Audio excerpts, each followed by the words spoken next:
സ്നേഹം നിറഞ്ഞവരെ, യേശു തളർവാദ രോഗിയെ സുഖപ്പെടുത്തുന്ന ഭാഗമാണ് നമ്മൾ ഇന്ന് വായിച്ചു കേൾക്കുന്നത്. ജീവിതം ഒരു കിടക്കയ്ക്കുള്ളിൽ ജീവിച്ചു തീർത്തുകൊണ്ടിരുന്ന ഒരു മനുഷ്യൻ. അവനെ കണ്ടുമുട്ടിയ പലരും അവനെ കൂടുതൽ നിരാശപ്പെടുത്തിയിട്ടേ ഉള്ളൂ. എന്നാൽ ഈ 4 ചെറുപ്പക്കാർ അവന്റെ ജീവിതം അവിടെ അവസാനിക്കേണ്ടതല്ല എന്ന് തിരിച്ചറിഞ്ഞ് അവനെ ക്രിസ്തുവിന്റെ അടുത്തേക്ക് കൂട്ടിക്കൊണ്ടുപോകുന്നു. ആ യാത്ര എളുപ്പമായിരുന്നില്ല.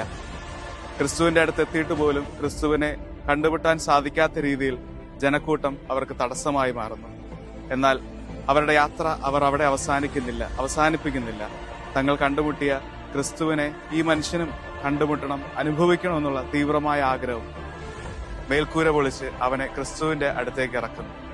പ്രിയപ്പെട്ടവരെ, പലപ്പോഴും നമ്മുടെ ജീവിതത്തിൽ തളർന്നുപോയ ഒത്തിരി മനുഷ്യരെ നമ്മൾ കണ്ടുമുട്ടാറുണ്ട്.